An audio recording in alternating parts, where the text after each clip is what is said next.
Okay, greetings everyone. Welcome to another Alkebulan Awakening series in conjunction with Kumbukeni. My name, as always, is Ola Diledosumu. I'm the co-founder of the Emerging Alkebulan, and we're about decolonizing our minds and awakening our consciousness. And welcome this evening. Andrew. Habari gani, karibuni, asanteni kwa kuwa nasi. How are you doing? What's the news? Habari gani, karibuni, welcome, asanteni, thank you for being with us. That's Kiubuntu, otherwise known as Kiswahili.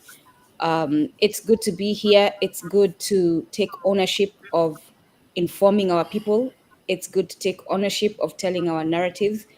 It's good to see that we are actually putting into action our words. So I'm happy today that we're joined with Brother Galactic Clyde, and I'm looking forward to what he has to show. He's been with us before, so you all know him. And for those of you who don't know him, you'll see why he's been asked to come back and share with us. So looking forward to the conversation today. Thank you. Brother Clyde, Galactic Clyde, if you want to introduce yourself. The topic today, as you can see on the screens, it says amazing health and healing systems of Africa. Africa has a wealth of health systems. We have roots, we have basically everything. So my brother is going to go into details. My point here is just a little point here is basically what we've done as Africans, and we seem to copy the West in terms of the allopathic medicine. We have our herbs, we have our holistic medicine, but for some reason we have demonized our health system to embrace the allopathic, which is basically detrimental to our health. But Galactic Clyde, please, I'll leave it up to you. Introduce yourself and take it away for us, please. Yes, greetings. I'm Galactic Clyde. Yes, I'm just happy to bring forth this amazing, or to talk about this amazing health and healing system of Africa, as I'm actually studying it at this moment, going through country by country, month by month. Well, let me introduce myself first before I talk about the dialogue of where we're coming from. I'm Galactic Clyde. I'm an astrologer. I'm a herbalist. I'm a geometer, or into sacred geometry. I wear many hats, and in the world of business, I'm a builder. Yes. So these many hats that I wear help me to be who I am, and what I'm doing here. Yes. And so all my life, I've been always into health and healing from an herbal standpoint, growing up in the Caribbean. And the way I've been taught helps me to it's a lifelong learning, because we were taught through a system where we learn about our environment, and it's still going on today. Wherever I am in the world, I'm studying the environment and learning about different herbs, different bush, different systems of healing. And so today is the amazing health and healing system of Africa. Okay, so I would like to present it. So we give thanks for those who are with us, and those who are still coming. We still give thanks. So I'd just like to read out something that I have written down. I just want to make sure that everybody can hear me. Let me just get to it. Hold on.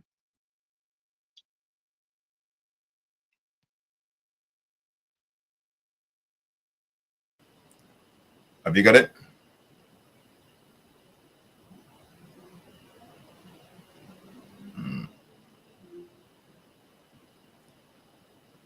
Hello, bro.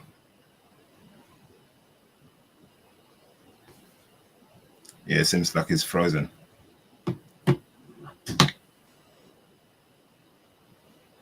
And Nikki, you're muted. Are we presenting the PowerPoint or the audio that you were going to play? No. Can you hear me? Yes, we can hear you now. You froze there for a bit. Okay. Are we back now? Can you still hear me? Yeah, we're back now, yeah. We can hear you, yeah. Okay.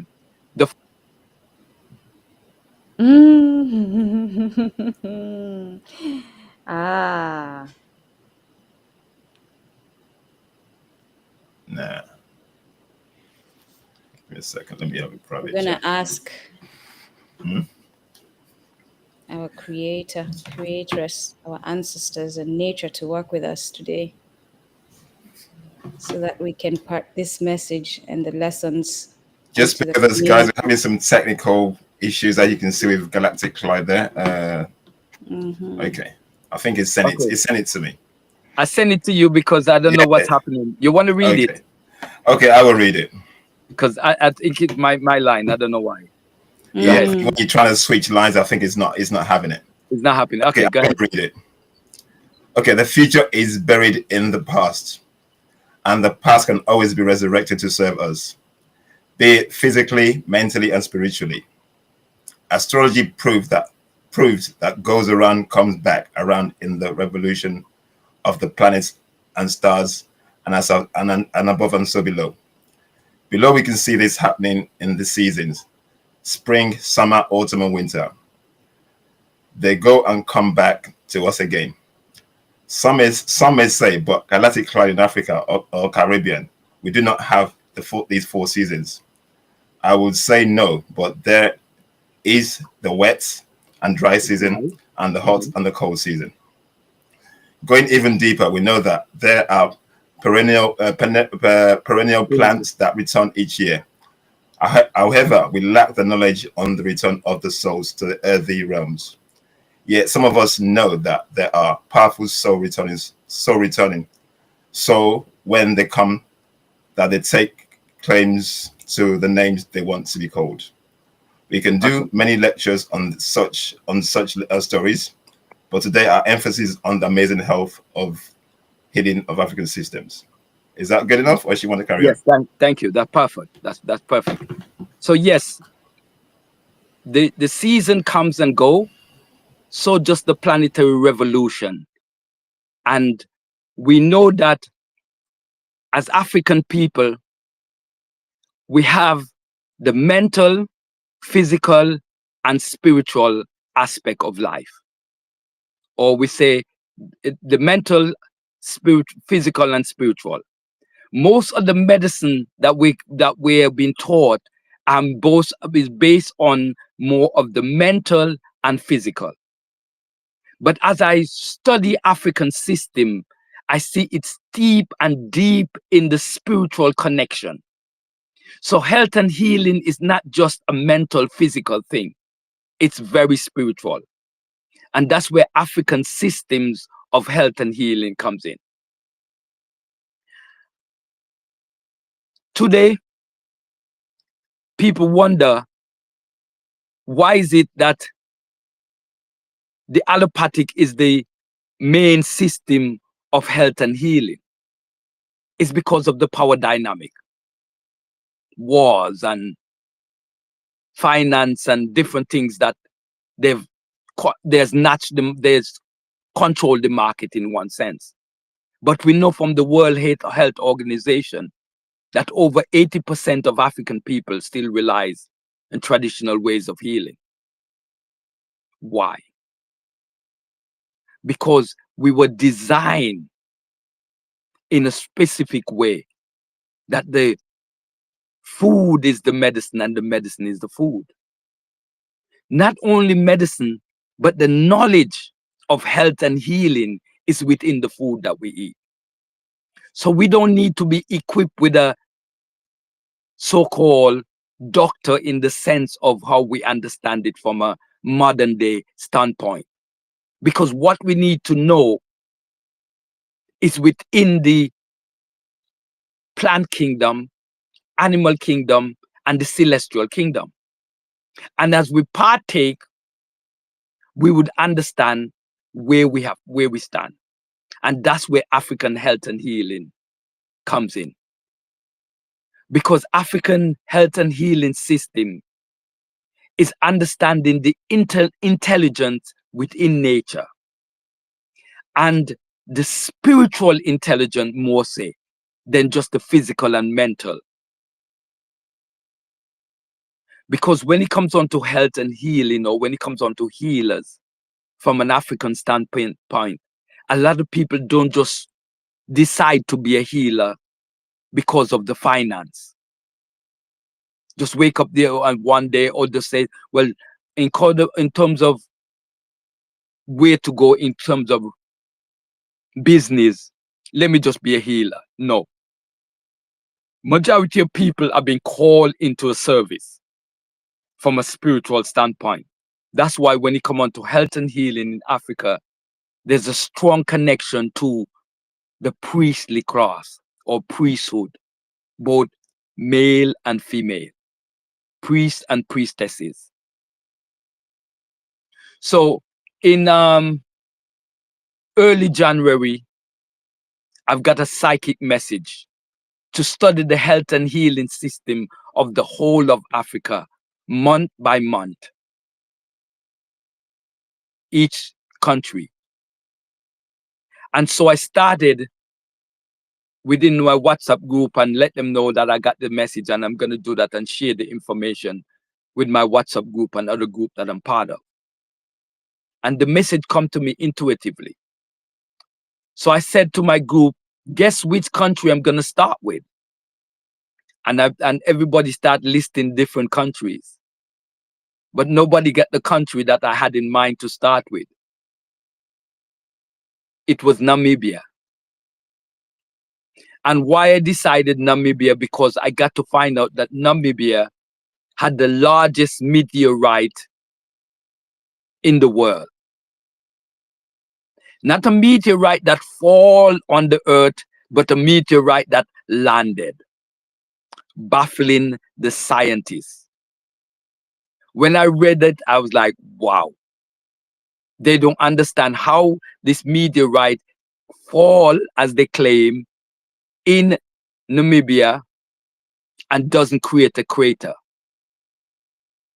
This meteorite is about the size of, it's actually what they said, 20 ton, which is like 60 ton, which is the size of 3 elephants. Supposed to fall in Namibia, but no crater. That don't add up. But because I'm one person that studied meteorite, I understand that it didn't fall, it landed. Because being an avid researcher, as I love researching, and meteorite is one of the things that I've researched, I'm familiar with the Native American tradition about meteorite that actually appear and disappear. And there's a particular story in Native American tradition about a meteorite that actually dreamed certain natives in the community that it was going to come down as a particular person, and at a certain time they was going to leave. And it actually happened. But that's a different story for a different time and place. If you need reference, I could give reference. Actually, the stories in the book are called Star Walking by Brian Page. You can find that story in the book in connection to the Native American and meteorite as a reference. So when I came across that the meteorite fall to Earth but didn't form a crater, I knew exactly the meteorite landed. So we started to do some research. I started to do extensive research into the health and healing system in Namibia. Blown away. That Namibia have a plant that is said that never dies. The plant been lived for hundreds of years. It's called Welwitschia, named after one European who have actually rediscovered or came to know about the plant. But the natives have their own native name for it. I'll bring that up later on. And so it's amazing when I was studying the health and healing system of Namibia and the way how they approach health and healing, traditional dance for mental issues, and it's just amazing. Then for Namibia, I went to study because the whole month I study Namibia. Then for Namibia, I went to study Malawi, and I'm also well, I went to Uganda, then Malawi. Is it you? Is the other way around? I think it's Malawi, then Uganda, and now I'm studying Ghana. So I'm going month by month, each country, 30 days or whatever the days of the month in connection. How much days in the month? I'm studying the different countries. And so as you see up on the corner of the screen here, the PowerPoint, and you see health minister, and this is the Minister of Health logo for Uganda. And so let's open up the PowerPoint. Okay. The first slide.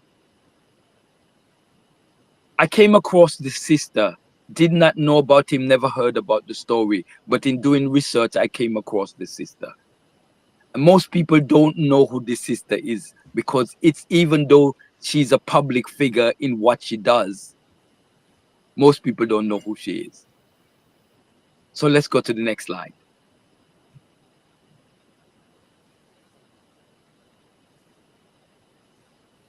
So this sister is well known, Dr. Wayne, well known for performing or a part of a team, or she's the major lead of a team dealing with of a medical team in I can make it big. I'm trying to make it bigger. It looks just fine. It's fine, bro. It looks just fine. Mm-hmm. Yeah, okay. I wanted to read the yeah, she's doing kidney transplant on the continent. So this is linking modern ways of allopathic medicine, and she's a champion in connection to performing kidney transplant in on the continent. And why is this important? Because lots of people, even though they're in the Western world and they've been living here, come here maybe at an early age, when they retire, they don't want to go home because they think about their medical attentions and different things. And they because of their allopathic medicine, they don't want to go home because they're not steep, they don't understand the traditional healing, a lot of them, and they don't think that they're getting proper medical attention. Okay, but just to let them know that on the continent, yes, there are doctors that are performing amazing you know, modern day surgery, and this is one doctor here that I want to, from Senegal. And also one of the things that she's doing is also she's working to help a lot of the natives from the military who actually been retired and also need medical support and things like that. Okay, so she's a champion, and I recommend that everybody to do some research on about her work. Okay. Okay, go back to the logo. I think we have a logo there. Can you hear me? Okay, so the Bonyoro Kitara Kingdom, a powerful kingdom in Uganda. And I was blown away when I was doing the research in Uganda, because I've learned that actually they had a history of going back to brain surgery. And so when the European came upon the Uganda and realized they were doing brain surgery, they was amazed. And actually is the document about advanced brain surgery that was going on in Uganda. Okay, so people had there's amazing things that goes on the continent that, you know, and this was way back in I don't have the date right now for that, but go to the next slide. List of different health and healing practice in Uganda. So when I talk about when we talk about health and healing, it's not just a mental or physical thing, but it's also spiritual. So we had the Balagizi, or from the Buganda tribe in Uganda, and those are spirit guide, prophets, healer. So they're healer because they work with herbs, but they also work with the dream, and they also offer prophecy, and they call in Balagizi. Then you have what you call the Azwaka from the Akoli this and Langi, which are spirit medium. So in different parts of Africa, there's different spirit mediums. But in Uganda, it's called the Azwaka. That's a name for a spirit medium that actually they would do like traditional dance and help with mental healing, psychological healing, and things like that, and community healing. These are some of the roles that the Balagizi plays. Ba Manga, or from the Bosango, ancestral diviner and spirit mediums. The Omutaka,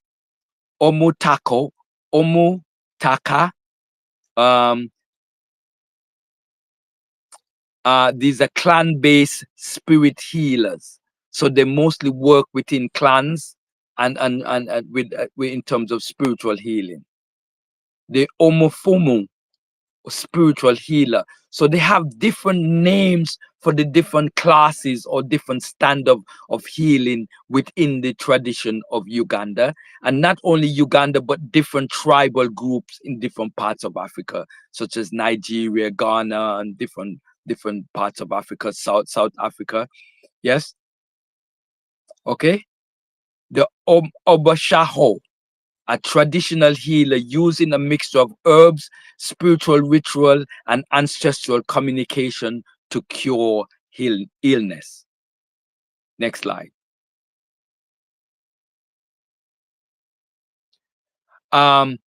In Uganda, the Balagizi, or spirit medium, or prophet healer, Balagizi, there's a 5,000 year old, the 5,000 is a 5,000 or 50,000 year old rock painting in Uganda depicting energy rays of the sun.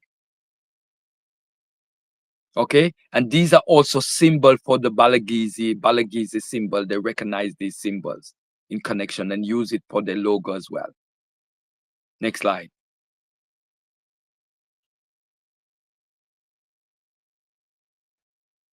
And so this is the I think it is Buganda. This is in Uganda. There's a major cave in this monument in Uganda where this painting, where this is in the ceiling. I can't wait to go there to visit that. Yeah, it's too Next bad slide. that many Wazungus are there, but go on, brother. Yes. But even though they visit, we don't get to hear about the amazing health and healing systems in Africa, because it makes it seem like we're backward. But we're backward as they consider, but yet 80% of our population on the continent still relied on traditional medicine because they work. And we'll talk about the difference. Yes, next slide. So as Waka, what I said, those are traditional healer. The Akoli, the people in Uganda, spirit medium, traditional healer. They perform healing ceremony, involve dancing, drumming, and spirit invocation. Yes. Next slide. I can't see this so clearly. I don't know why, because it's I can read. Do you want me yeah, to read it for you? yes, please, because it's not as clear. I know I have it on the computer. Features of the Ajuaka ritual: trance induction. The afflicted person, guided by the Ajuaka, enters a trance through rhythmic drumming and chanting. Spirit consultation. The Ajuaka communicates with spirits to diagnose and treat the illness. Use of herbs and offerings. Herbal medicines and symbolic offerings, for example, animal sacrifices, are sometimes used. Community participation. Friends and family join in the dance to provide emotional and spiritual support. Yeah, next. Yeah, thank you.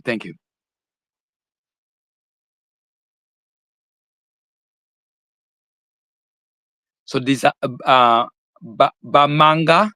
So these are ancestral diviners. So they communicate directly with the ancestors and give messages. So we don't talk enough about the ancestors or the spiritual world. We don't talk enough, and especially because we've been westernized. But we are in a world that is also in another world. So the world, this world, the physical world, is linked with the spiritual world as well as the world of the mental plane. It's an interlink. And the ancestors represents the libraries of the spirit world. That's the best way to put it. And our African elders and chiefs and diviners and healers are able to communicate with the ancestors to get messages. One of the things that used to baffle me growing up is like, how do people know to eat this and not to eat that, and how they know not to be poisoned by certain things?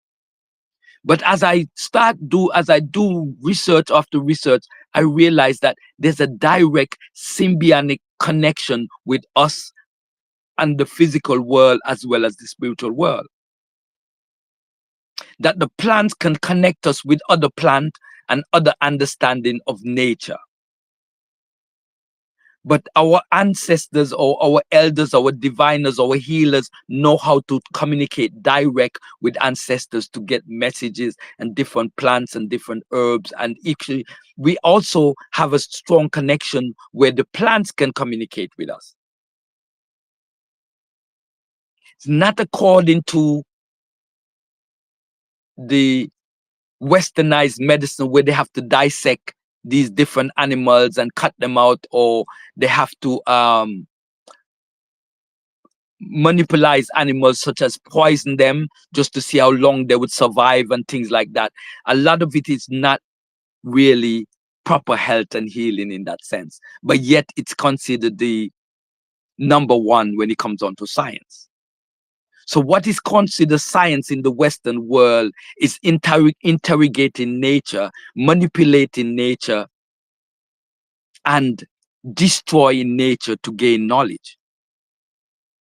But in our ancestral understanding, it's communicating with nature, communicating with nature's spirits, with ancestors, and get direct messages. Plants can communicate with us. Animals can communicate with us. The planetary system can communicate with us. And the ancestors can communicate with us in terms of their power and abilities and what we need to know. But because a lot of us are dense, we choose to do the brutal way of interrogating nature. The animal sacrifice in terms of destroying animals, such as poisoning rats and all of the cage animals that they're using in order to study and to try to understand how medicine works. Our ancestors communicate with the medicine. They communicate with the ancestors. And this is what it's all about. That's what makes it amazing. Next slide.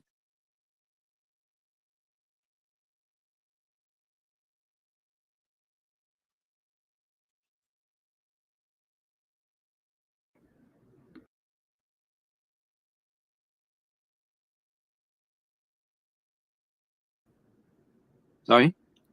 You see it, brother? Omutaka Wenda. Yeah. You want, okay. Okay, yeah. So these are clan-based spiritual healers. So even though you have healers that works with the general public, you got healers just for the clans and chiefs and things like that. Yeah. Their job is to make sure that the ruling class or the spiritual elite are taken care of, or the kings or chiefs.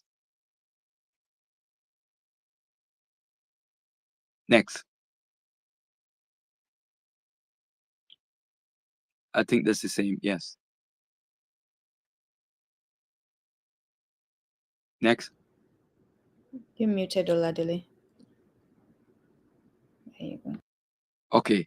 The term Omoshoho refers to prophet, visioners, diviners, who receive message from spirit, ancestors, and divine source. The Omoshaho clans have been born with prophetic abilities, while others acquire their power through training, visions, or supernatural encounters.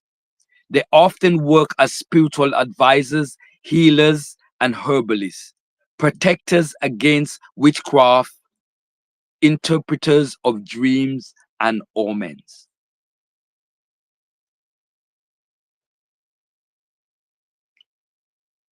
You want to read that one, sis? Yes. Who is an Omushaho?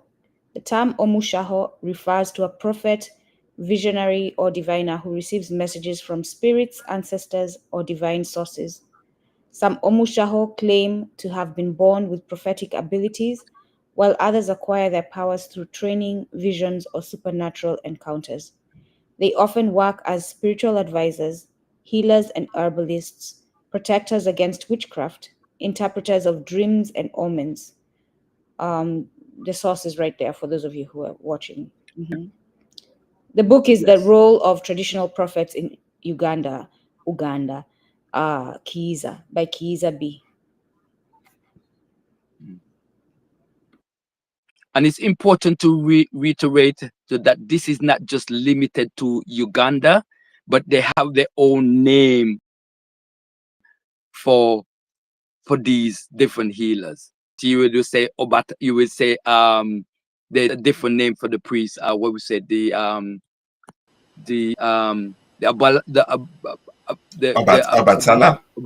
Obatala, or no, you say no. What you say for the priest? There's another name. It's almost like Obatala, but it's the different priest. Say anyway. Come back to that. You mean the Ifa priests? Ifa priests, yes. Okay. Next slide.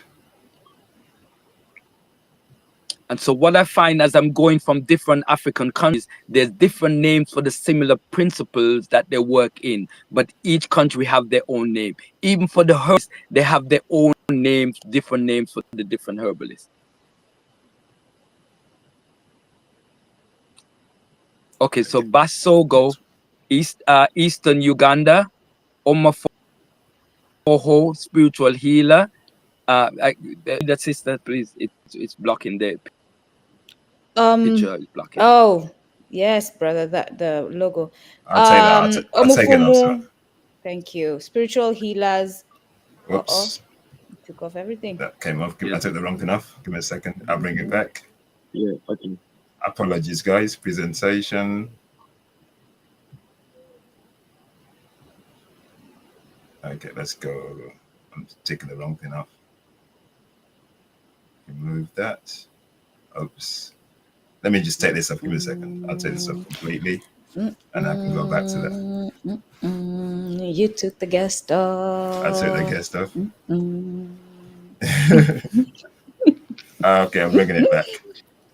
The logo doesn't want to come off. Okay, let's go.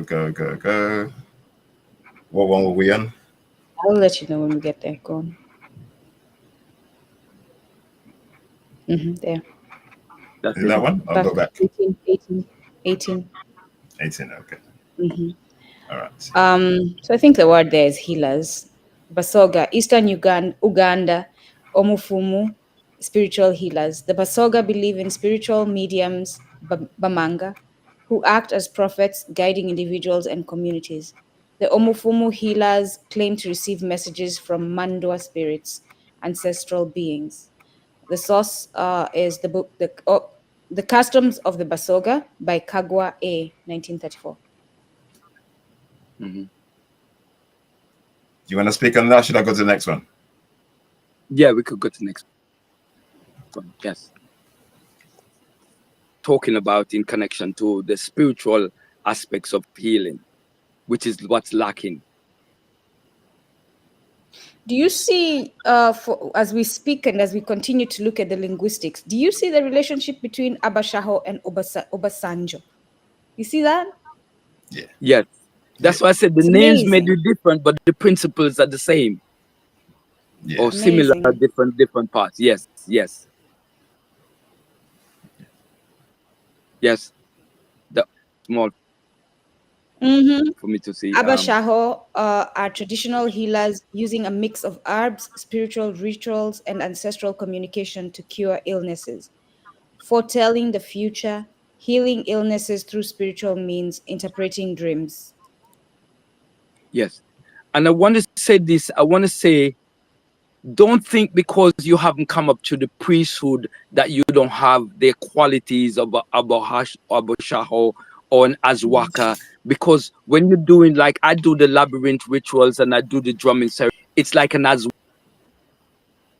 Azwaka, even though it's not as an Abu Shaho or Azwaka. But we have elements of these things because we're our own messages. If we were born into certain tradition where we will be taken into the priesthood, then we would be nurtured these gifts that we have. Because for me, I could tell you, when I was small in the Caribbean, I see myself speaking at the school. I see it in the dream. I'm speaking this, and I couldn't understand that. So I went to see, which is me. But we get our own visions as to who we are and what we're supposed to do. Yes. And so I think these are far-fetched from the average person. It's just that we are not stooped in the tradition, and a lot of us don't understand it. As I'm studying these, I can see the connections or interconnection. All me about dreams that they may have and different issues that they go through, but they may not consider themselves different spiritual practice. So it's so important for us to research our legacy, our history, because as I said, the future is the past because it's a circle. Everything is a circle. It's coming back. We're going back because it's a circle. It's going around to come back around. And this is why the past is the future and the future is the past. And energy is the one that tells us this as well. But also every year the spring come back and the plants come back. And certain ancestors come back. We may not know who they are, but some priests can tell you, or some people, they come back and they will ask for their name. And if they don't give the name, the baby gets sick until they search to give them that name. So their ancestors come back. So it's a cycle within a cycle within a cycle. And we're cycling. Yes.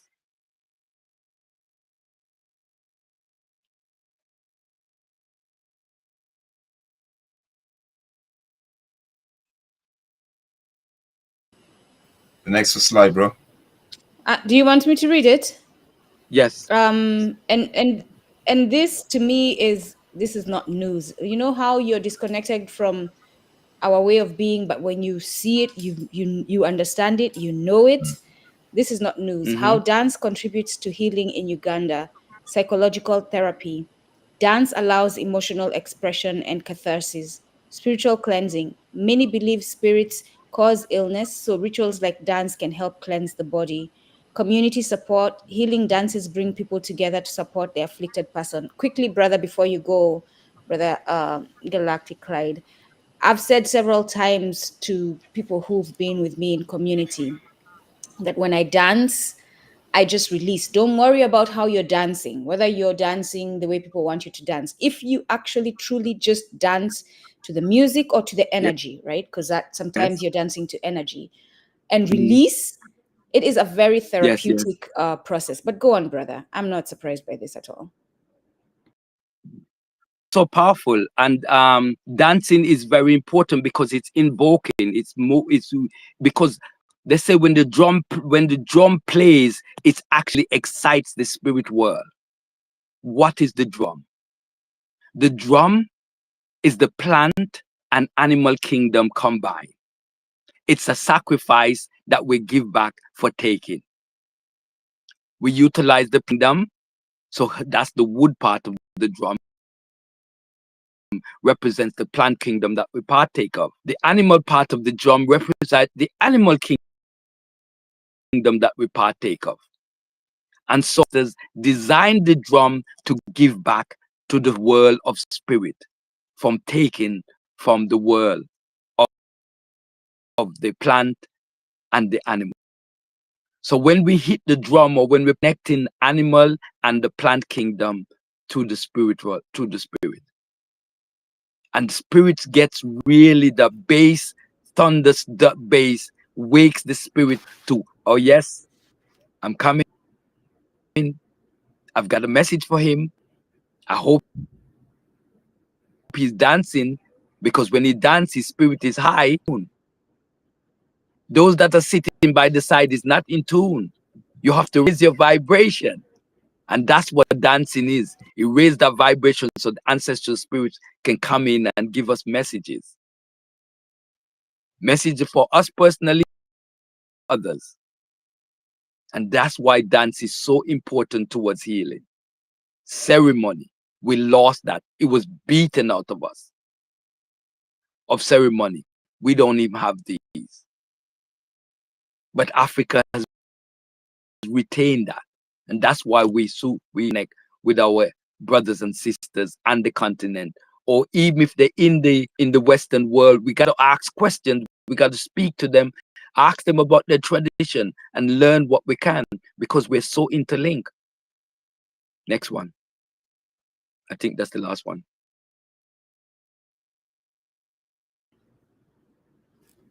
The Vimbuza dance. The Vimbuza dance is associated with the Tumbuka people of northern Malawi.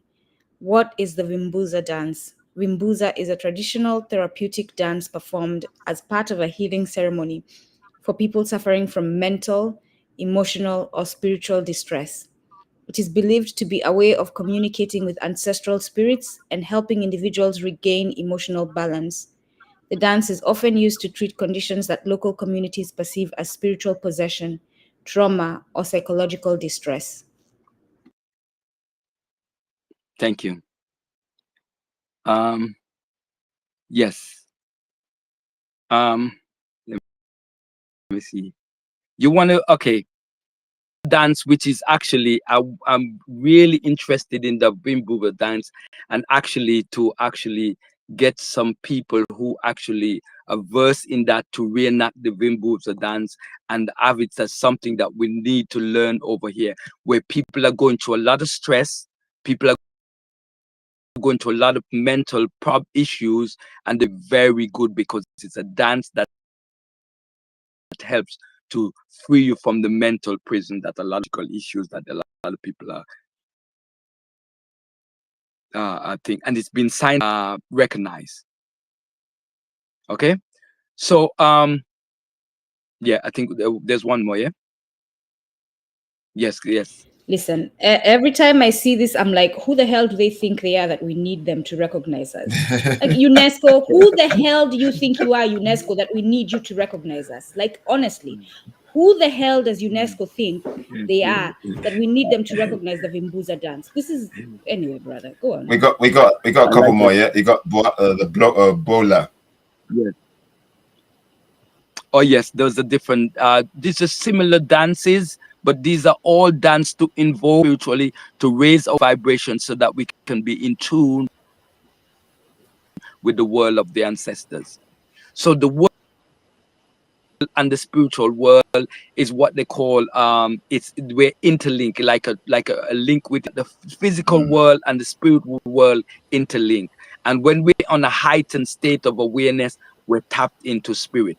That's why sleep, when we go to sleep, our physical body is at sleep, but our spiritual body is in communicating with the ancestors, and we call this dream. Okay, all right. Okay, let's just okay, so we take a break from that, and then you want to play that audio, because what happens, the reason, let me just explain the reason why the focus is on so much on Uganda. At the time when we were organized to do this talk, I was in the month. Now we're in the month of Ghana, meaning I'm studying Ghana for the month, and I almost I've given you a audio on Ghana, so you're gonna play that. Yes, thanks. Okay, I'm gonna play that now. So listen up. Traditional healing in Ghana is deeply connected to folklore, myths, and ancestral wisdom. These stories serve as both lessons and testimonies to the power of herbal and spiritual healing. Below are some well-known folklore healing stories from different ethnic groups in Ghana. Shart 1. The Healer and the Cursed Chief, Akan Folktale. In an old Akan village, a powerful chief suddenly fell ill. His body swelled, his skin darkened, and no modern medicine could cure him. The royal herbalist tried every known remedy, but the sickness only worsened. One night, an old woman from a nearby forest approached the palace and claimed she had the cure. The council laughed. How could a poor old woman know what great healers didn't?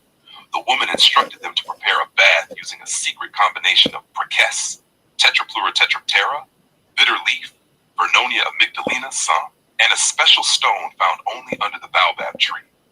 She then told them to take the chief to the river at dawn and bathe him while chanting the names of his ancestors. Desperate, they followed her instructions. By midday, the chief's swelling reduced, and within days he was completely healed. The old woman revealed that the chief's illness was caused by breaking an ancestral oath, and only by reconnecting with his roots could he be cured. Since then, the prekise bath became a known remedy for spiritual afflictions in Akan healing traditions.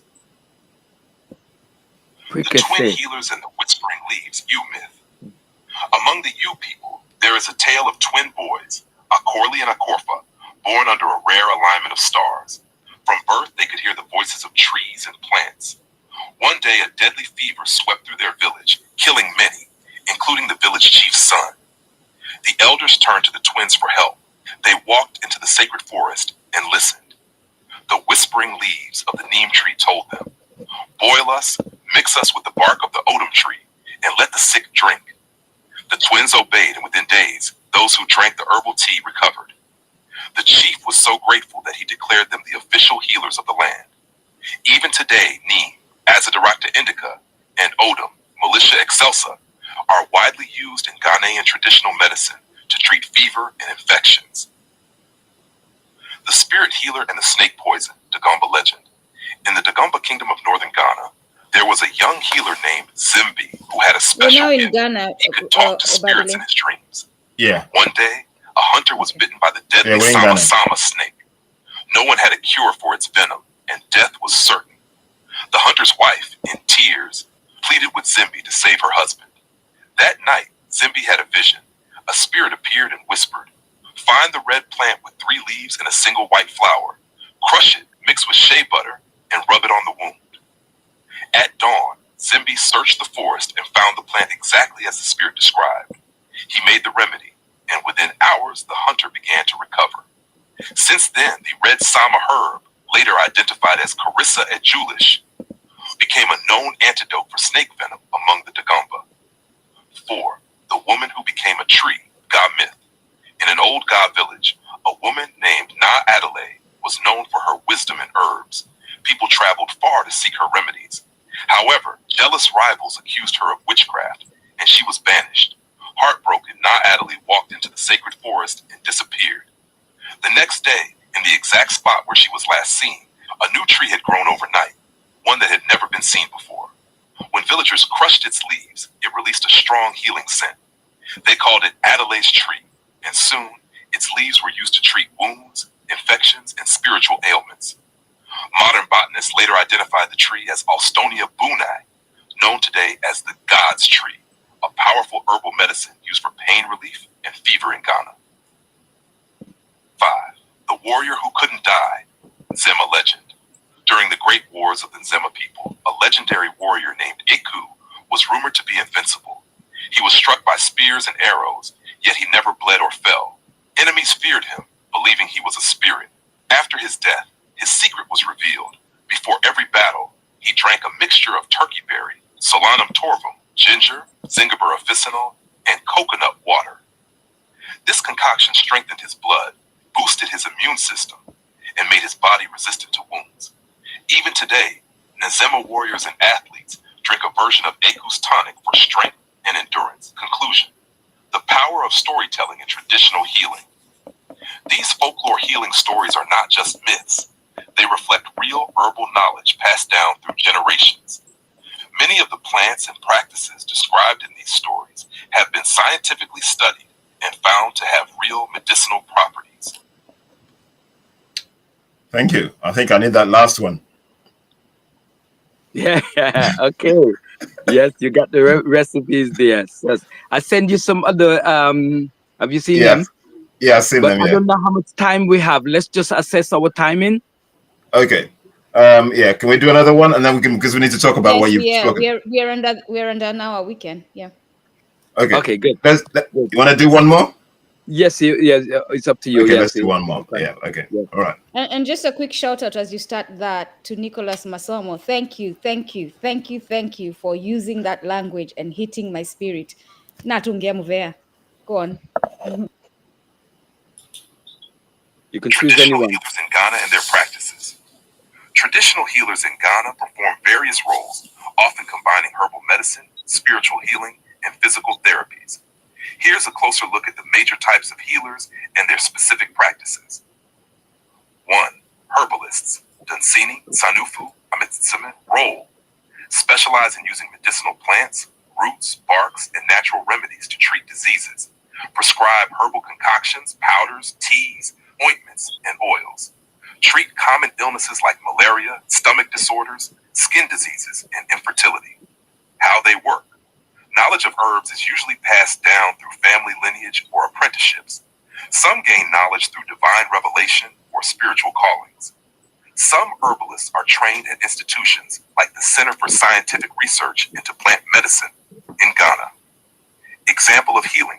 A herbalist treating malaria may prepare a decoction of neem leaves, Azadirachta indica, and pawpaw leaves, both known for their antimalarial properties. 2. Spiritual healers diviners. Okomfo, Ulomo, Tugbui, Bono, Malam, Role. Diagnose illnesses caused by supernatural forces, ancestors, or curses. Perform rituals, prayers, sacrifices, and spiritual cleansing. Act as mediums between the living and the spirit world. Often serve as advisors in personal and community matters. How they work. Use divination tools like cowrie shells, mirrors, and sacred stones to determine the cause of illness. Conduct rituals involving drumming, dancing, and trance states. May prescribe specific herbs, baths, or charms to aid healing. Example of healing. A person suffering from chronic nightmares may be given a spiritual bath with specially prepared herbs to cleanse negative energies. Traditional bone setters. Bosuorfo, Blemasal, Role. Specialize in treating fractures, sprains, and dislocations. Use manual techniques, massage, and herbal compresses. How they work. Apply herbal pastes and bandages to fractured areas. Use massage and stretching techniques to realign bones. Recommend dietary changes and rest for healing. Example of healing. A patient with a broken arm may receive an herbal poultice made from bamboo leaves and palm kernel oil, wrapped tightly with local cloth instead of a modern cast. Nasha 4. Birth attendants and fertility specialists, traditional midwives, Role. Help with childbirth, pregnancy care, and postpartum healing. Use herbs to promote fertility and prevent complications during labor. Provide massages and dietary recommendations for pregnant women. How they work. Use herbs like Precus, Tetraptera to speed up labor. Perform postpartum rituals to cleanse and protect newborns. Guide new mothers on traditional breastfeeding and child care practices. Example of healing. A woman struggling with infertility may receive a herbal mixture made from baobab roots, ginger, and honey to enhance fertility. Nair 5.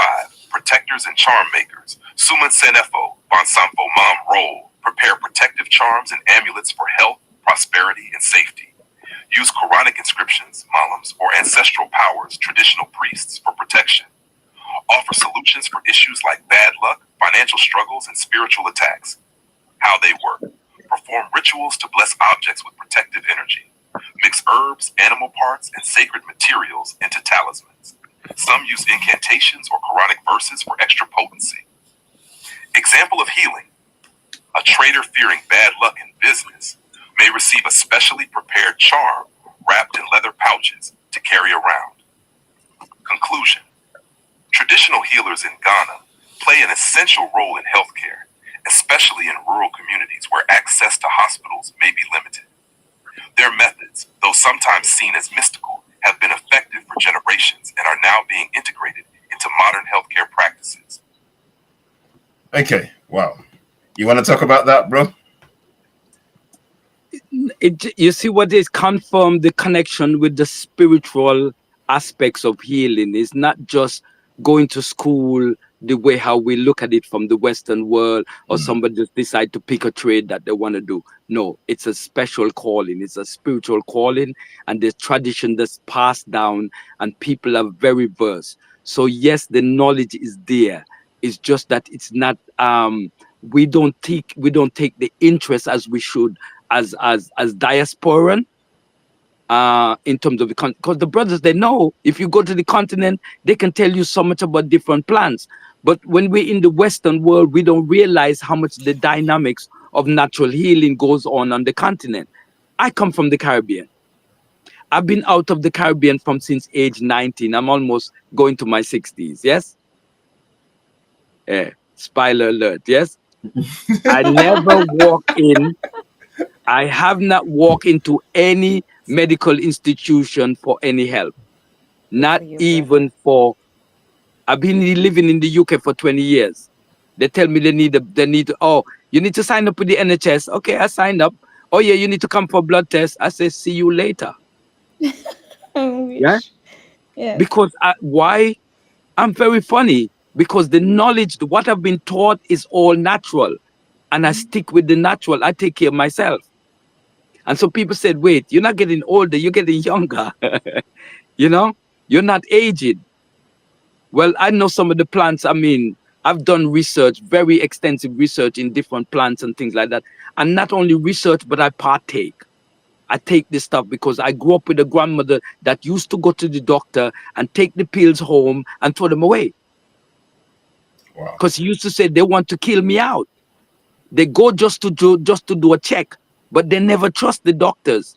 And I'm living in the UK, and I've done assessment for people and herbs, and people are doing similar things here. It never changed because they know that the stuff that is synthetic is not aligned with the body. It don't have the intelligence of healing. We got to go natural. We got to stay natural and look after ourselves. And I could say a lot more there, but I think people can read between the line before, you know what I mean? I think people can understand what I'm saying. Look after yourself because it's very important. It's not that we're not going to die. We don't come here to turn stone. We don't come here to stay forever. But as we're here, we take care of ourselves the way we know to do it.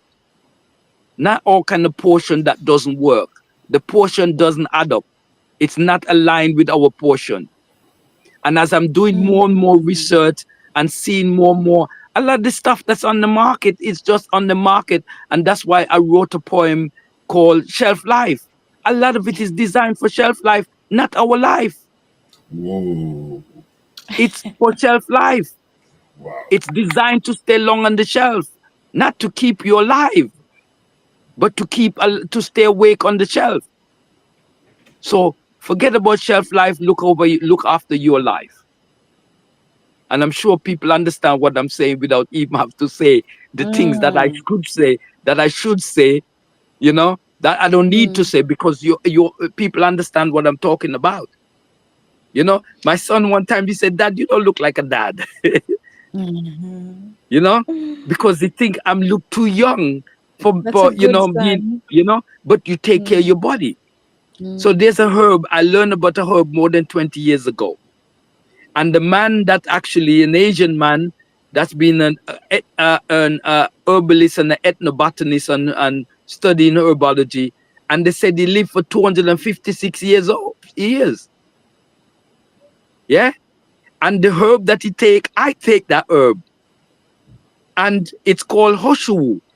And it's been recommended to a lot of people. The English word for it is FOTI, 40. FO space TI. 40. It's one of those herbs that is longevity. But that's not the only. There's lots of herbs out there that can help us to live a long, successful life. I talked to a lot of people about baobab. The other day, I went to West London to do an assessment on a brother. Somebody introduced me to him. And as I go to see him, I met him for the first time. He's walking with his shoulder lean. I said, wait, do you always like that? He says, no. He said, everybody just telling me hold up his shoulder. But he said he don't know, he's just like that. But when I do the assessment, because there's electronic assessment that we can do, and when I do the assessment, I see there that his age ligament is way high. That means bone degeneration. And he's showing. But our ancestors don't do that. They don't need the electronic assessment. They equipped us and tell us, take the baobab, take this, take that, because they know what the age would gonna be. They know as you age, you need certain things. So it's not a matter of, so that's why they say prevention. So our system of medicine is a system of prevention. Yes? So Yes. a baobab, how long can the baobab live? A baobab, 4,500 years, they outlive us. So much vitamin C, calcium, and different minerals, so much minerals in the baobab. And there's a threat now to the baobab tree with the Wazungu cutting it and taking it. Yes. Another plant, and I'm just not talking about this for the exercise, I'm talking about it because I want people to go and study this plant and take them. Another plant is the moringa. One of my top herbalists, because I just didn't just come like that to just study herbs. I've got other people I learned from. I met people talk about Dr. Sebi. I know Dr. Sebi. I've been at his lecture. I shake hands with Dr. Sebi. Yeah? What's his name? Anthony Andau. Anthony Andau from Ghana. He was the first one who spoke to us about a man who's outstanding. A lot of people don't know, Akomfo. Akomfo is a Ghanaian word for priest. Akomfo was a very powerful, one of the world's powerful man ever lived. Akomfo,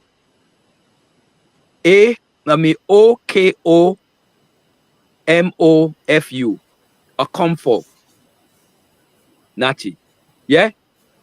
Because of time, I'm just gonna just want to talk about it. So he talks to us about the Akomfo, but when he said that he was the one who actually revolutionized the merengue plant, because the CIA, he said hire him to study the merengue plant, to research the merengue plant. Merengue is so nutritious for our body, because most of the things on the market is not for our life. They are for shelf life. And until we get it, we ain't getting nowhere. Soda, what's in it for us? All the synthetic food, they're not for us. They are not for us. We're not designed, because the intelligence are not in there. Those are based on colonialism. They are the brainchilds of colonialism, which is the most destructive force on the planet. Colonialism, food of colonialism is not food for our health, because colonialism is not a healthy system. So how could the food be healthy? Colonialism was unhealthy, and so is the food of colonialism. So we got to get back to our ancient traditional ways of eating, learning about the plants that our ancestors and food that our ancestors utilize for life. Not for shelf life, but for real life. Galactic Clyde, you said a lot there. Unduku, before you go, I know you're waiting there. You got your gun loaded, ready to shoot. Ready. I'm telling you, Yeah. Harriet Tubman has got nothing on me. But go on. Bro, as a Nigerian, and Yes. this is basically my challenge with Africans, because I'm a diaspora and I'm a Nigerian. And you know where I'm going with this, Unduku. Our people are trying so hard, and I hope there's Nigerians, Africans listening to this. Our African brothers and sisters are trying so hard to disregard everything that you've told us. The irony is you are based in the UK, okay? Yes. You know the importance of the herbs back in Africa. Yes. But Africans are trying so hard to get rid of these indigenous knowledge systems, to embrace everything that the Caucasians sell to them, not realizing that what we have is actually a lot better for our body, healthier, but they absorbing the synthetic medicine, the allopathic medicine. When we maybe we should just let them be Oladile so that they can be killed off. We need more prickly.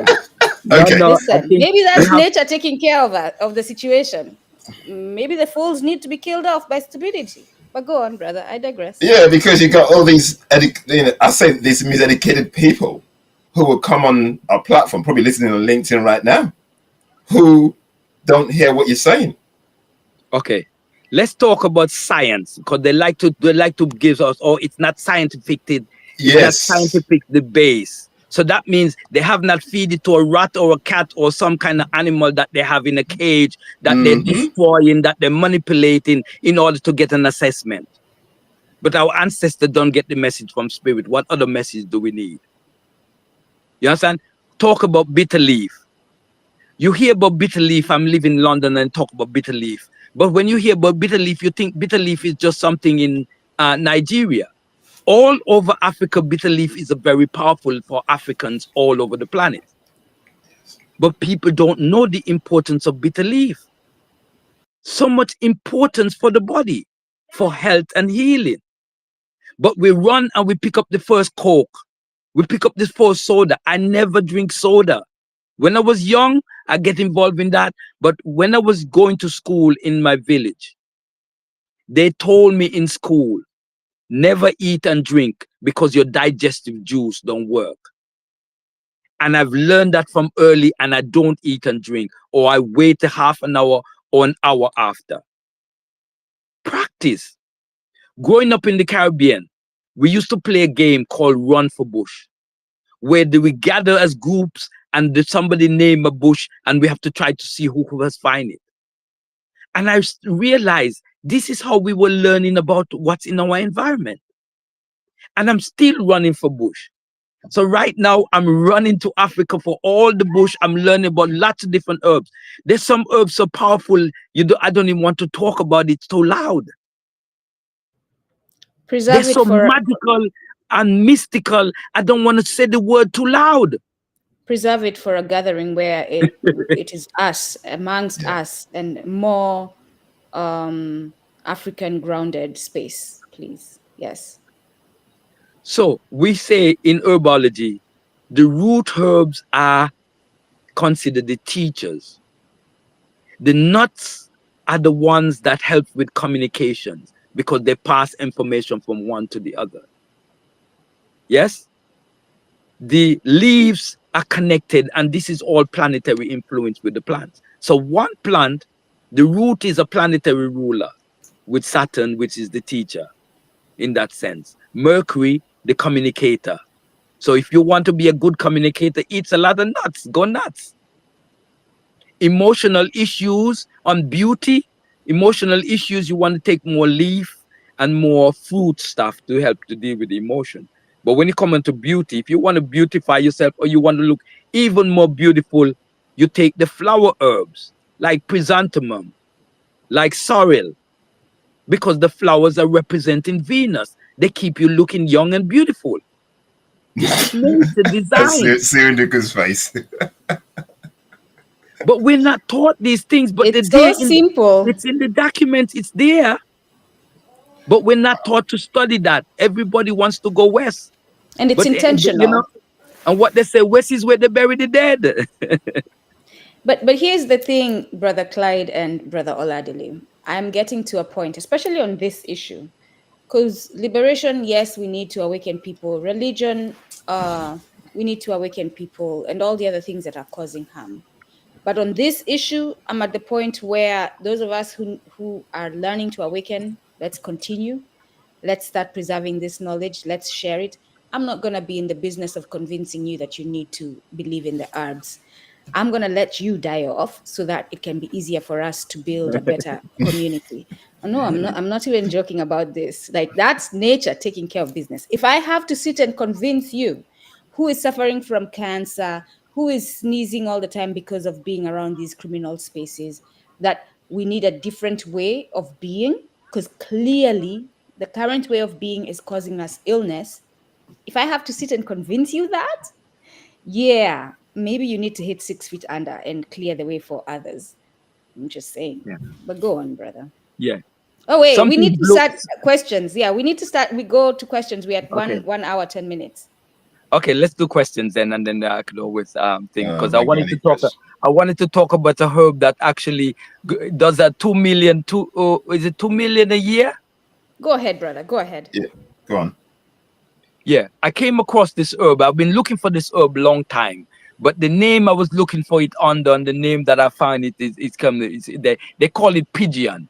Yeah, but in Africa it's called Prunus africana. It's actually the African cherry bark. Yes, and that's been one of the most important plant coming out of Africa. The most harvest plant out of Africa is the African cherry bark. And guess what it's good for? It's very good for the prostate, along with other things. But you don't hear about that when it comes on to black men and prostate. Yet Africans been using it for the prostate issues. Yet this is the most plant that has been harvesting or been taken out of Africa for Europe. Amazing stuff when you study this, They But take yes, it let's from go to us. question. They Yes. learn about it because they have sat and watched us. They have observed us as Yeah. we observe nature. And Yes. then they took the knowledge from us and they took it to their labs and manufactured it and commodified it and then sold it to us with laced with poison, so that now we are a dependent people because they need customers. Capitalism will not survive if there are no sick people. The healthcare department will not survive. The healthcare field, the pharmaceutical field, the so-called healthcare, the pharmaceutical field, all those people, the John, what are they called? Johnson and Johnson, all those people will not be in business if there are no sick people. If we are all healthy, that industry is going down in flames. And so for them to stay alive, for them to be relevant, for them to put money in their pockets, they must ensure that there are sick people. Mm-hmm. And how do you ensure that they are sick people? You poison them. You poison them. That's the only way to ensure that there are sick people. You poison them, you cut them up, which is why doctors are quick to tell you do surgery on things that you shouldn't do surgery. You cut them up so that they can come back, because now they have a huge wound that needs to be maintained. And therefore, that's a guaranteed customer for life. Yes. Yes. When you think that way logically, when you think that way and understand capitalism, that's when you're like, oh, I've been a fool the whole time. I need to step away from this. Like, there's no convincing needed. We don't need to go proselytize on this. It's just simple. These people, do they focus on healing us, or do they focus on maintaining our illness so that we are a constant customer who comes back? Yeah. Always remember, we're dealing with a system of colonialism in connection to medicine. And colonialism wasn't good, then whatever the medicine, the medicine is according to that system. And these are unapologetic people when it come on to crime and violence. The people who are stooped in crime and violence, who are actually running the health and healing so-called of the world in that sense. So how healthy and how healing can that be in connection when your background, I wanted to read something. I had something that I wanted to read. Let me go scriptures, because a lot of people like to hear scriptures. So let me go to scripture that I had there. And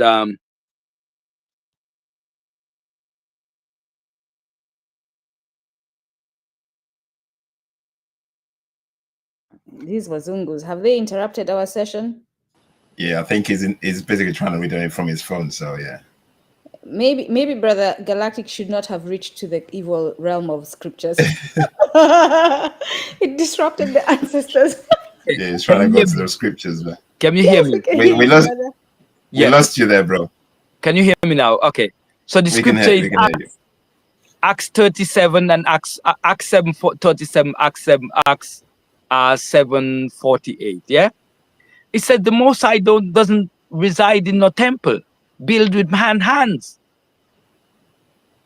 Yes, and the scripture said, "In God we live and move and have our being." We're in God and God is within us. And when we talk about God, we're talking about the male and female aspects of the divine. Yes, and so therefore the plants that we eat, yes, they are connected to the divine. If they're not, then they're made by some, what they call it, factory. Some, what they call it, what you call it, the plant, the what they call it, the modernized systems. Synthetics. Yes, they're not synthetic. Yes, synthetic. They're not original nature design. Yeah, Coca-Cola and all of these things and all this soda that people think that they have to have because it's stylish. So we're eating for style and not for health. And we're dying in style. Wow. Because we're eating in style. Yes? Yeah? We eat for our health. We eat because eating is, as this says, is a form of communication.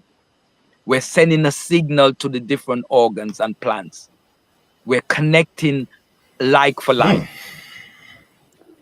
So when we eat, we're eating to nourish the organ, an organ that is the spare part of nature for our nature. So the sun that is outside is in us, the moon that is outside is in us, the air that is outside is in us, the water that is outside is in us. So we drink water because our body needs water because there's water outside inside of us. The plants that is outside of us is also inside of us as energies. Not the other synthetic stuff. We don't have that synthetic. And so what they're trying to do now is use nanotechnology to make us synthetic, to accept, so our body could accept more of the synthetic. Wow. When you break it down like that, it just sounds so worrying and just disheartening, and it's just horrible. Anuko, you got any questions from that, brother? Here's the thing. I do have a point to bring up about the drum. And I shared the book, Kenya's Freedom Struggle, the Dedan Kimathi Papers, the Kenya Land and Freedom Army, the Mau Mau. Like I've said, this book, I share it all the time. I recommend that you pick it up and read it and keep it for reference. It's a collection of letters written by members of the Kenya Land and Freedom Army, put together and translated by Maina wa Kenyati. And I thank him so much for doing so, because it's been a blessing for me. But while they were in the forests hiding from the white man and organizing to fight the white man in Kenya, the British, they studied the plants, and there were healers among them who were one with the plants, and they studied them. And this is mentioned there. They studied the animals. They communed with the animals. There's a point where they encounter a couple of rhinos, and unlike the white man shooting them down so that they can pass through, they take another route and let the rhinos be. Like, they do not, and they had guns. They understand that this is nature. We're not going to destroy nature just for the sake of it. The respect me, I'll respect you. So the evidence is there, even recently, as recent as the Kenya Land and Freedom Army, that we were people who were one with nature, and because of it, our health was maintained.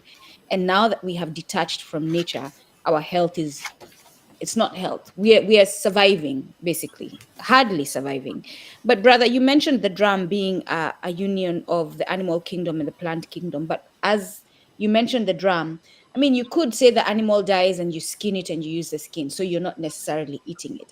But there's evidence that we are people who, to get a balanced diet, animal is food to us. And we've brought up the fact that we have the two teeth in the corners that are flesh tearing teeth. What do you have to say about this, brother? Okay, Long time ago, that's back in the 90s when I actually became full-fledged vegan. I learned, and I like to talk about this part. I learned that animals that have long intestines does not eat meat.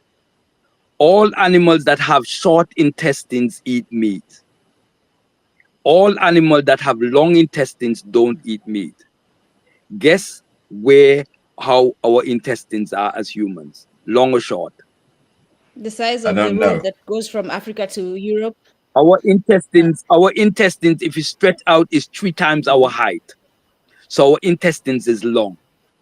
So we are aligned with the animals that don't eat meat.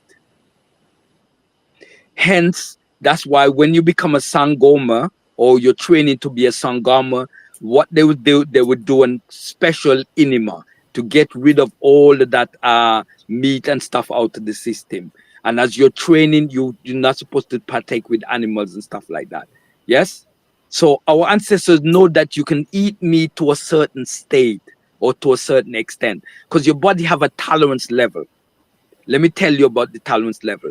That's why when people start reaching the age 50, that's when you hit your tolerance Whoa. level. That's where that different types of sickness start Wow. set in. But now it's become 20 and 30 now for younger generation because of synthetic. But our tolerance level is aligned with the planet Saturn or aligned with our Saturn return. And that's when we have to shape up or ship out, because our body have a tolerance level. So yes, if things are rough, you could always take a chance like we do in everything else, but it's not a life sustaining. If we talk about life sustaining, the plant kingdom is the best. And if you want to go even higher than the plant kingdom, you go psychedelics or you go breatharian.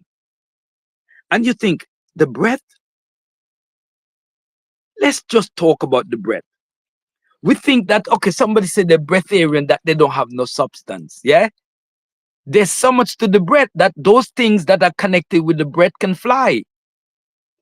The birds that are connected with the element of the air, they can fly, they can leave this plane. Yes, because the air element is a high quality. Yes, the air and the air and the fire is considered the highest quality, and the earth is the lowest quality, and then and the water in between. But the highest quality of element is the air.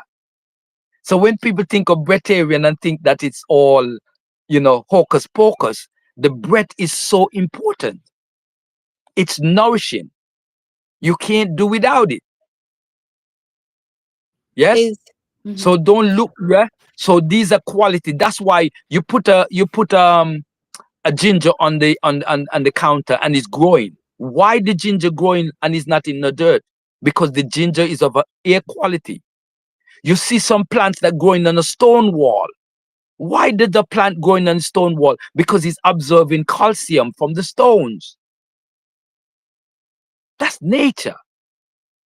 But some plants that are connected to air don't need to be planted in the earth.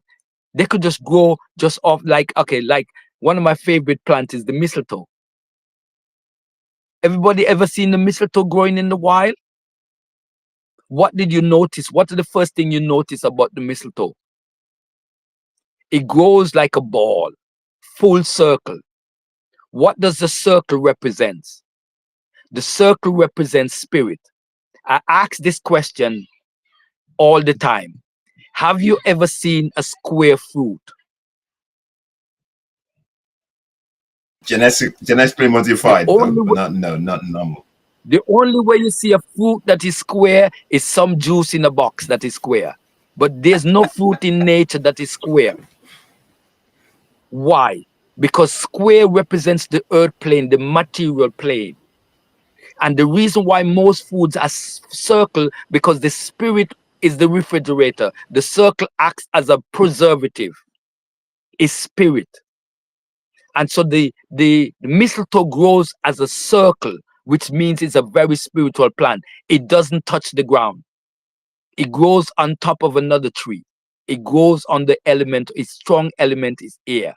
You could always tell an air element plant because they don't need to be grown on the dirt, or they can just grow on their own, or they could survive on their own. Most of our fruits are round in shape because round shape represents spirit. It's a matter of preservative by nature. It's spiritually preserved. Refrigerator is a square box, like a coffin. Yeah. Thanks, bro. Just to round this up, man. I'm just gonna one more question from me, and then I'm gonna ask you a question from my last guest. Yes. How do we get back to our ancestral ways, my brother? How do we preserve them? It goes to where we start, that the future is in the past. Yeah. Yes? And the past is always coming back. And how does it come back? We're in the age of Pisces going into the age of Aquarius, or on the cusp of the age of Aquarius. Years ago, way back in time, we were in the age of Aquarius. It's coming back again. The age of Pisces is leaving, but it's going to come back. And what it comes with its own influence. Just like the months, the astrological months come back each year. Just like the plants come back, the perennial plants. And I said, those plants that doesn't go, there's some plant that don't die. They call the evergreen plant. I always said to people, any evergreen plant, like rosemary, that grows all year round, any plant that grows all year round is good for the whole body. How do I know this? Because astrology and herbology tells me that. Your head represents the beginning of the year, your feet is the end of the year. So all the 12 months can be seen in the body. The body is a sign of the year. Wow. I've never heard it that way before, man. But that's a very interesting. So I could say March, April, May, June, and go all the way down to the feet. But that's a very very interesting concept, brother, because we're not following a year that is African. An African year begins in September, around that time. So how does that affect our understanding of that? And how do we adjust when we're following a Western year? Like, this is the thing. Yes, that's a very good one. And that's where we're going to get into astrology next. Because what it is, when we're celebrating in the West, I'm in England, and when we're celebrating spring, it's considered fall in Africa. When Africa is in spring, we're in fall over here. So it's cut in half, the other side. And that's what it is. You're right. September is the springtime in Africa. It's the beginning. So let's look at the body in connection. So what the body symbolize? The body symbolize the risen sun, the head. The head is the risen sun. I always said to people, prove to me that you're a child of God. And they don't know how to say. I said, your head is the sun. Your heart is also the sun, but your head is the morning sun. Your heart is the midday sun, and your sexual part is the setting sun. To all those who make fun of my big head, understand that I have a large sun. So that's the risen sun. Wow. And we know every time we celebrate, so the equinox and solstice and all of that, that's the beginning of a spring, that's the head. Your head is the Aries sun. Your heart is the Leo sun, and your sexual part is the setting sun. That's why we say resurrection or erection. And I could go to all the parts according to the sun. We're 12 sun in one body. Yeah, I think we're gonna come back to talk about astrology. Actually, I think I want to learn about that. So we're gonna bring you back on that one. Definitely. Yeah. Oladele, before you go to the question from our last guest, the one other thing that I needed for us to take away is the understanding that for us, good health and well-being is mental, physical, and spiritual. So you cannot be in a space talking about separation of state and religion, right? For them it's religion, but for us it's spiritual. You cannot separate your business activities from your spiritual activities. from your mental activities. They all go together. Brother, if you can speak quickly on that, and then we go to the question, the understanding that you cannot ignore one aspect of being. Yes. And the highest aspect, that the most important aspect, is the spiritual aspect. Hence, the scripture says, seek ye first the kingdom of God and his righteousness, and everything else shall be added. This is why it's important to understand our spiritual connection, not our religious connection. And that's what most people are caught up in, religion. No, the spiritual connection, your connection. We're a spirit being in a physical body. Yes, and the mental aspect is the bridge between the physical and the spiritual. And until we understand that we're a spirit being and our connection with spirit, then we will, and if we don't understand that, we don't understand the reason for us being here. Because we're not here for 9 to 5. That's something we add just to have something on to have a nice car or nice shoes or what have you. That's the 9 to 5. But that's not why we're here. Yes? We're here because we're on a spiritual mission. Until we find that mission, we're just wandering in the dark. But when we find it, that's where we become the Akomfos, become the priests and the Balagozis and the Aswakas and the different healers. We come with our messages. Mm-hmm. Yeah, you're speaking to my spirit, brother. You're speaking to my spirit. You're speaking to my soul, man. You're speaking to my spirit, man. I share. Wow. I give wanna thanks know, for the brother, as knowledge you that get our that question ancestors to us, left. what does Bill Go ahead. Gates what does Bill Gates eat? I want every African to ask themselves that question. Oh, do you have to go there? No. Every single African who Bill Gates walks in a room and you clap for him, ask yourself, is Bill Gates eating the same thing he's selling me to eat? But brother, go ahead to the question. Okay, I have a question here, which is kind of deep. Okay. The question is, Go ahead. and this one actually is very good for you, actually. So speaking to you, I think you're already walking the walk anyway. But I'll ask it: Are you willing to be completely cleansed, purified, renewed, rebirthed, regenerated, rejuvenated, revitalized, re-verified to walk the face of the earth as some of the most dynamic spirits on the planet on behalf of our liberation, so that you are leadership in the light in our day and time? Wow. It's a question for you. Did you get that? Yes. Well, that's the work. Yeah. That's the work, because that's the work. And that's why I do the research. That's why I go back to come forward. I go all the way back, just like a slingshot, to study, analyze the things that is black. The things me see me have to come chat, because the negativity, I don't like that. So I go back to come forward, because the future is linked with the past and the past is linked with the future. We're just going around in the circle. We might as well understand the circle. But some people are more interested in the circus. Yeah, sadly. And Lakunduku said we can't save those people. Okay, my brother. Just can you give us a question for our next guest, please, sir? What's in your mind? What are you thinking? Oh, me. A question for the next guest. Okay, question for the next guest. This is a very, very, very interesting one. The sleeping giant is awake. How do we participate in the awakenedness? Say that one more time. The sleeping giant? The sleeping giant is awake, and the sleeping giant is always referred to Africa. How do we participate in its awakenedness? Wow. That means we all have a role to play. What's our role? What's your role? It's a question for all of us. And this, I said this in connection to our brother in Burkina Faso. Yeah. Yes, because I see African voices is being raised in connection. Touch not the anointed. Yeah, they better not. They better not touch the brother.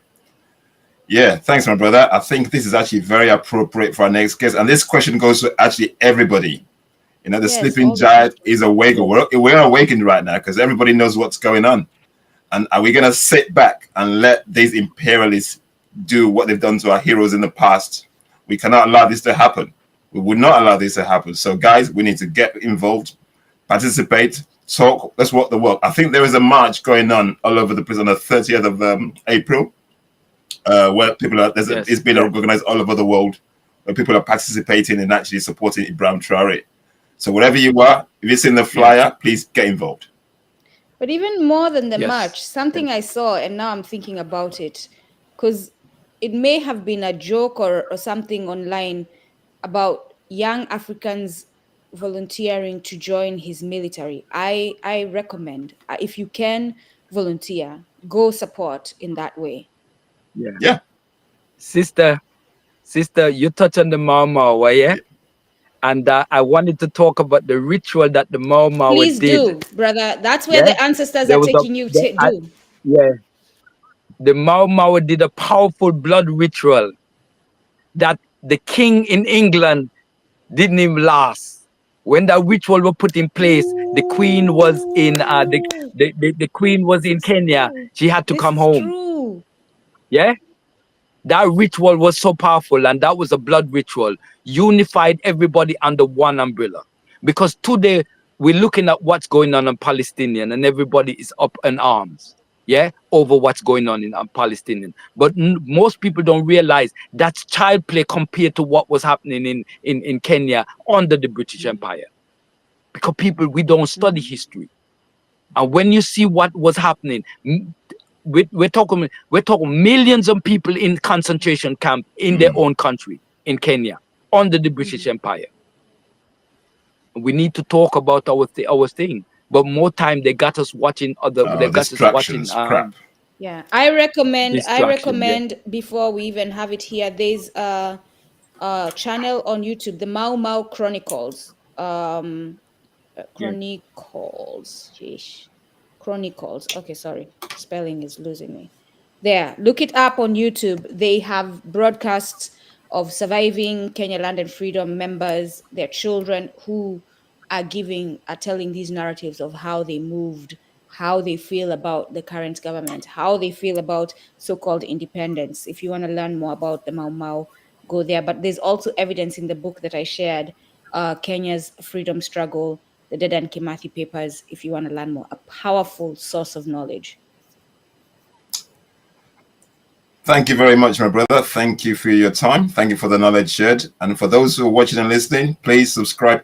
My brother Clyde, if they want to get hold of you, if they want to reach you, how can they get hold of you? How can they reach you, please? Yeah, I have a YouTube channel. They can watch some of my presentations on YouTube channel. I put very little stuff up, but my phone number, I can give my phone number out, and also could give an email. Those people want to touch base. 07961 476 356. And I always say I do answer my phone.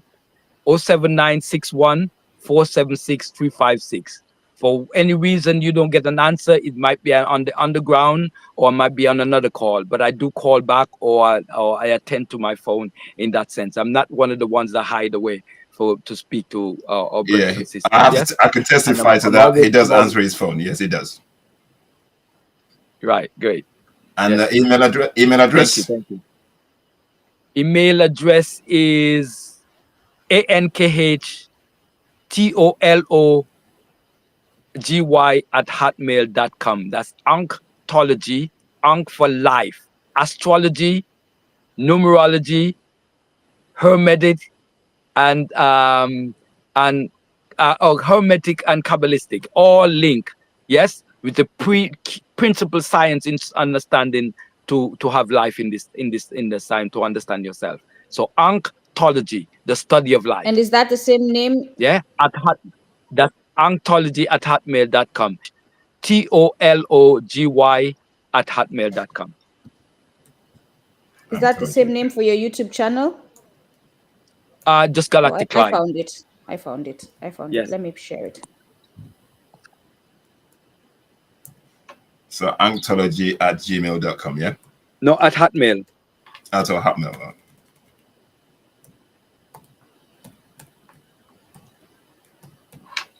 Okay, and Ank is ANKH Thology THOLOGO, yeah?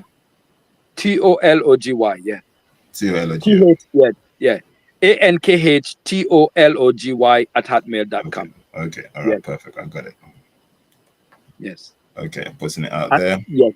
And I must say, it's a 4-year study I'm embarked on, and I'm only at Ghana now. So from January, February, March, and now April, and now May, I'm going to move into another country. So 4-year study, the health and healing system. And from that going to come books and documentaries in connection to the research. And the reason why I'm able to do this research in such a particular way, I'm not afraid to go into the mystical, the metaphysical, the astrological, and all of the stuff on even what they call the witchcraft and the magical. I sent something in the chat, in the WhatsApp group. I want you all to look, yeah, because we wasn't able to talk about this, but it was a sister who tried to avoid the spirit.